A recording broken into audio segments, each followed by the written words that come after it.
Uma das primeiras coisas muito importantes para a gente falar aqui, que todos vocês devem conhecer, que é nada mais, nada menos do que a equação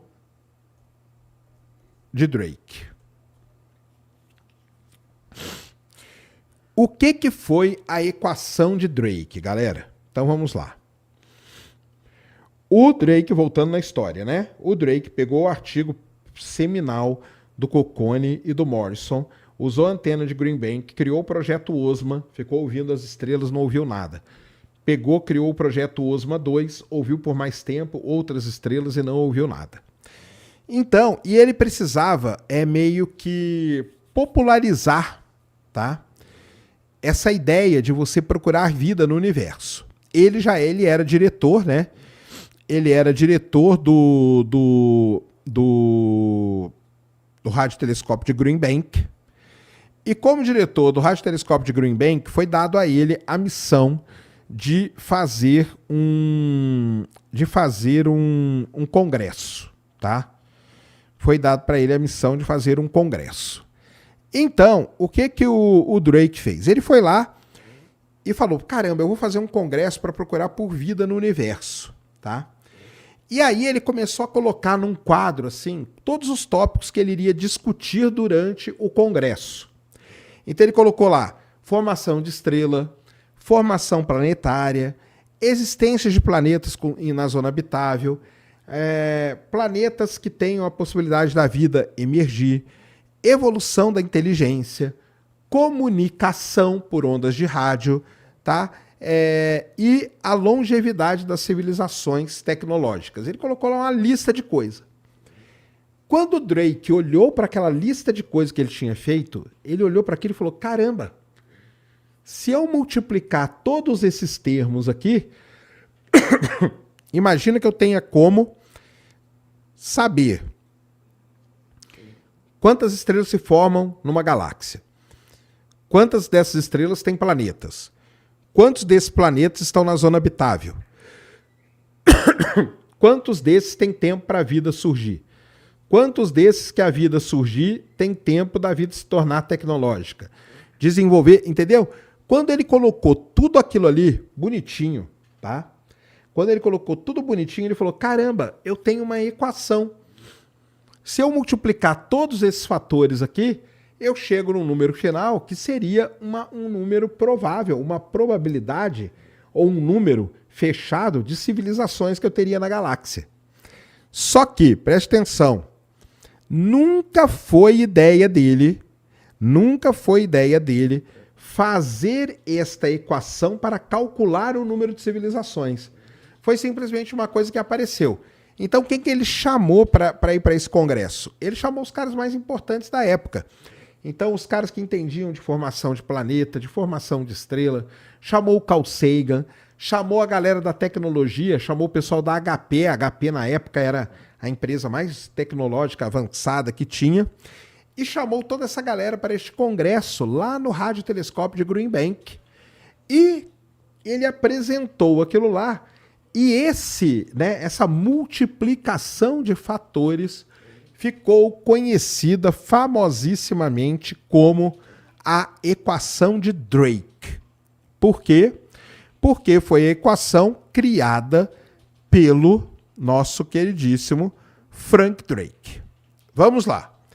Problemas da equação de Drake. Primeiro deles, todo mundo quer chutar alguma coisa. Não tem como. Você pega a equação de Drake, você sai chutando ali quantos planetas teriam, quantas estrelas teriam e tudo mais, tá? Existem alguns resultados para a equação de Drake, tá? Então, a equação de Drake, ela coloca qual é a taxa de formação de estrelas na galáxia, a taxa dessas estrelas que têm sistemas planetários, o número de planetas por sistemas solares, tá? O número de planetas nos quais a vida poderia aparecer, o número de planetas onde essa vida poderia se tornar inteligente, o número de civilizações que poderiam desenvolver tecnologia e o tempo para esta civilização fazer isso. Então ele relaciona todos essas funções. E aí é o seguinte, qual é o valor que a gente chega? Tem algum valor que a gente chega? Tem, tá? Então é o seguinte, vamos lá. Qual seria o valor mais pessimista de acordo com a equação de Drake? 10 civilizações na Via Láctea, tá? Então, na Via Láctea, nós teríamos 10 civilizações de acordo com a equação de Drake. Qual seria um valor mais otimista? O mais otimista gira aí na casa das 36 civilizações, tá? Mas lembrem-se, não é para isso que foi feita a equação de Drake, tá bom? A equação de Drake foi feita simplesmente para ele montar esse congresso. Um ponto muito importante da equação de Drake. A equação de Drake hoje ela é revisada, tá? Tem várias e várias revisões da equação de Drake. A revisão mais importante da equação de Drake é que ela adiciona no final da equação, ele adiciona um fator que é fundamental hoje para tudo isso. Qual é esse fator? Esse fator é o self-destruction, a autodestruição. O que seria a autodestruição? Então, não importa eu ter o planeta, eu ter a estrela, eu ter o planeta, estar na zona habitável, eu ter civilização, a civilização ter tido tempo de se tornar inteligente, de se comunicar.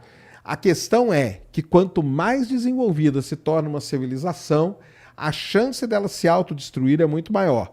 Se autodestruir como? Vamos lá, vou dar 2 exemplos para vocês. O primeiro, uma guerra nuclear.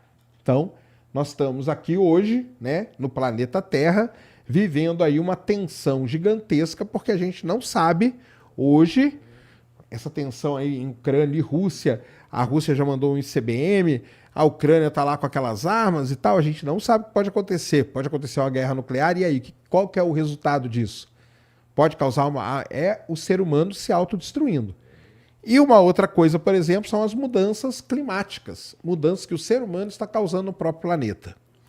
Com isso, quando você revisa a equação de Drake, esse número de civilização cai drasticamente, tá? Cai drasticamente, porque você tem que colocar esse fator de autodestruição, tá? Então, as revisões que foram feitas com a equação de Drake atuais, elas não levam só em conta o que o Frank Drake colocou lá quando ele montou o Congresso, mas ele também leva em consideração um fator muito importante chamado autodestruição. Beleza? Equação de Drake? Ah, aqui tem um ponto importante, ó, o canal Dark, é isso? Mas essas civilizações estariam no mesmo período de vida da gente ou tem uma quantidade de anos que abrange esse cálculo? Ótima pergunta, cara. Porque aí entra nessa história toda uma outra parada muito fundamental para a gente discutir, que é o grande filtro. Então, o que é o grande filtro? O grande filtro, ou os grandes filtros, são momentos cruciais, ou eventos cruciais que podem acontecer quando uma determinada civilização está dando um salto evolutivo. O que é isso? Então vamos lá. Primeiro, para a vida chegar a ser uma vida inteligente e usar um equipamento de rádio para se comunicar, ela tem que começar como uma vida unicelular. Depois essa vida tem que dar um salto evolutivo, virar uma vida pluricelular. Tem que dar um salto evolutivo, tem que saber se reproduzir, tem que saber se adaptar, tem que saber evoluir, tem que passar para uma vida para uma coisa mais complexa. Essa coisa complexa tem que ficar inteligente, essa coisa inteligente tem que desenvolver ferramentas. Uma dessas ferramentas tem que ser a comunicação por ondas de rádio, beleza? Cada momento desse é um salto evolutivo. Só que em cada momento desse pode acontecer alguma coisa que acabe com a vida. Por exemplo, a Terra já passou por 5 extinções em massa. Será que não pode passar pela sexta? E aí? E aí a questão sobre o grande filtro são duas questões muito importantes, prestem atenção agora. Será que nós somos a única civilização que passou por todos os filtros? E aí não adianta a gente procurar vida em lugar nenhum do universo que nós não vamos encontrar, porque nenhuma outra civilização passou pelos grandes filtros, só a gente sobreviveu. Será que é isso? Ou será que todas as outras já passaram pelo grande filtro e nós ainda não passamos? Ou seja, o grande filtro está logo na nossa frente. Será que nós vamos conseguir passar por ele? E se a gente não conseguir passar? Então não adianta a gente procurar a vida no universo, nós não vamos encontrar.